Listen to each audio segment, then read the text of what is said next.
সম্মানিত দর্শক শ্রোতা, আজকের বিষয় হচ্ছে আন্তর্জাতিক মিডিয়া আল জাজিরার সাংবাদিক জুলফিকার সে বাংলাদেশে যে নিষিদ্ধ ঘোষিত জঙ্গি সংগঠন এই দেশের প্রশাসনিক এবং রাজনৈতিক উপদেষ্টা পরিষদে জড়িত হয়ে গেছে ইতিমধ্যেই আপনারা অনেক জানতে পেরেছেন। কিন্তু গতকালকে ঢাকা মহানগর উত্তরের মেয়রের দায়িত্বে যিনি আছেন তিনি হলেন জঙ্গি সংগঠনের সিনিয়র নেতা। সে বিষয়ে সংক্ষেপে আপনাদের সাথে শেয়ার করছি। দেখেন, 5ই আগস্টের পূর্বে আওয়ামী লীগের সভানেত্রী শেখ হাসিনা বলেছেন এই দেশে দেশি বিদেশি চক্রান্ত ও একটা জঙ্গি গোষ্ঠী সন্ত্রাসী বাহিনীরা দেশটাকে এই বিশৃঙ্খলা এবং দেশটাকে ধ্বংসযজ্ঞের দিকে ধাবিত করছে। আপনারা ইতিপূর্বেই অনেক কিছু দেখেছেন, সে বিষয়ে অনেক ভিডিও আপনারা দেখেছেন, অনেক কিছু জানতে পেরেছেন।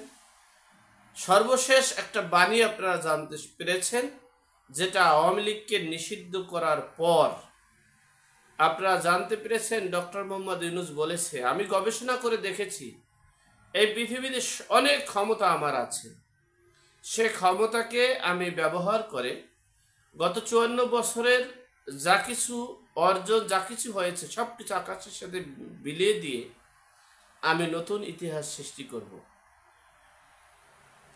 যাই হোক, এরপরে দেশি বিদেশি বিভিন্ন গোয়েন্দা সংস্থাও প্রমাণ করতে সক্ষম হয়েছে যে বাংলাদেশে জঙ্গি রাষ্ট্র খেলাফতি রাষ্ট্রে রূপান্তরিত হতে যাচ্ছে।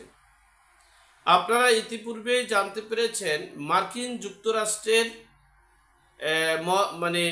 মদত বললে ভুল হবে, মার্কিন যুক্তরাষ্ট্র সহ পশ্চিমা রাষ্ট্রগুলো একটা সংস্থাকে, একটা এনজিওকে দায়িত্ব দিয়েছে বিশ্বের কোন কোন রাষ্ট্রগুলো এবং কোন কোন জায়গায় সন্ত্রাসী বাহিনী, জঙ্গি বাহিনী সংগঠিত হয়েছে এবং তারা কোন অবস্থানে আছেন এবং কোন রাষ্ট্রে এই সন্ত্রাসী বাহিনী, জঙ্গি বাহিনীর উদ্ভবটা বেশি, সেই দায়িত্বটা তাদের দেওয়া হয়েছে এবং তারা সেটাই প্রত্যেকটা রাষ্ট্র থেকে সেটা বের করার জন্য তারা কার্যক্রম চালিয়ে যায় অনবরত।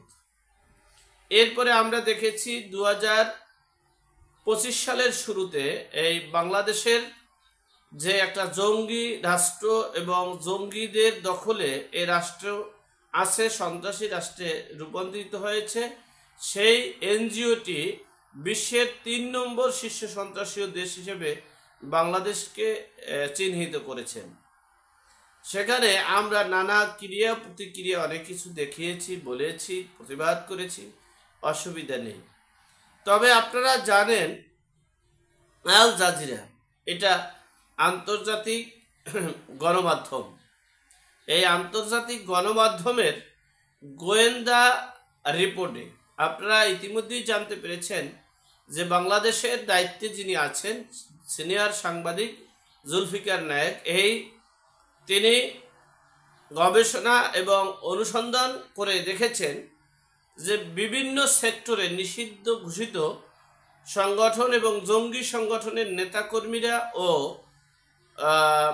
তারা এই দেশের খেলাফতি রাষ্ট্রে রূপান্তরিত করতে যাচ্ছে।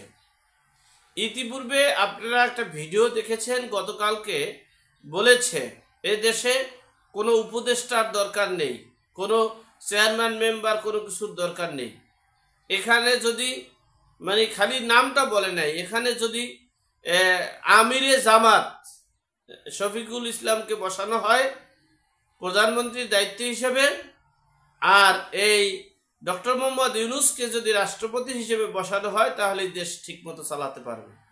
অর্থাৎ তাহলেই খেলাফতি মজলিসটা, খেলাফতটা কায়েম করতে পারবে, সেই দিকেই ধাবিত হচ্ছে।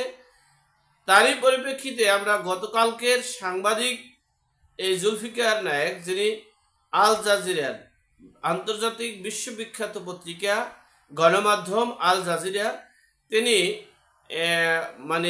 একবারে স্পষ্ট লিখিত প্রমাণ ভিত্তিতে তিনি প্রমাণ করেছেন যে ঢাকা মহানগর উত্তরে যে প্রশাসনিক দায়িত্বে যিনি আছেন, অর্থাৎ এই মেয়রের কার্যক্রম যিনি পরিচালনা করছেন, মেয়রের সকল দায় দায়িত্ব সহ প্রশাসনিক দায় দায়িত্ব সব কিছু যিনি ডিল করছেন, তিনি হচ্ছেন সেই প্রশাসক এজাজ। তিনি জঙ্গি সংগঠনের হিজবুত তাহরির এই জঙ্গি সংগঠনের সিনিয়র নেতা হিসেবে তিনি চিহ্নিত হয়েছেন। ইতিমধ্যেই তার সকল ডকুমেন্টস এই আল জাজিরা পত্রিকার সাংবাদিক জুলফিকার নায়েক মিডিয়ার সামনে প্রমাণ দিতে সক্ষম হয়েছেন। তাহলে বিশ্ববাসী এবং বিশ্বের সকল রাষ্ট্রগুলোই এখন প্রমাণ করতে সক্ষম হয়েছে যে সেই পতিত স্বৈরাচার যিনি সরকার, যিনি সব সময় যা বলেছিলেন যে এই দেশটাকে ধ্বংসযজ্ঞ করতে যাচ্ছে, সেন্ট মার্টিন দখল করতে যাচ্ছে, এই দেশটাকে জঙ্গি সন্ত্রাসী রাষ্ট্রে রূপান্তরিত করতে যাচ্ছে, সব কিছুর প্রমাণ তার কথা প্রমাণিত হতে যাচ্ছে। যাই হোক, এখন সর্বোপরি দেখার বিষয় দেশের জনগণ, এই বাঙালি জাতি সন্ত্রাসী জঙ্গিদেরকে কতদিন ক্ষমতায় রাখবে, কতদিন তারা ক্ষমতায় থাকবে, কতদিন তারা নির্বিচার হত্যা করবে, গুম করবে, রাহাজানি করবে, দখলবাজি করবে, লুটপাট করবে।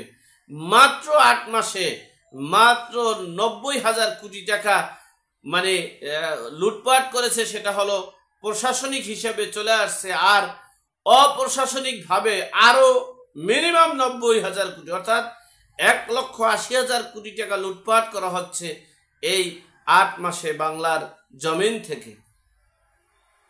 এর কি হিসাব হবে না? এর কি হিসাব দেওয়া লাগবে না? যাই হোক, সর্বোপরি কথা হচ্ছে আল্লাহ আমাদের সকলকে হেদায়েত নসিব করুক, আমিন। আসসালামু আলাইকুম।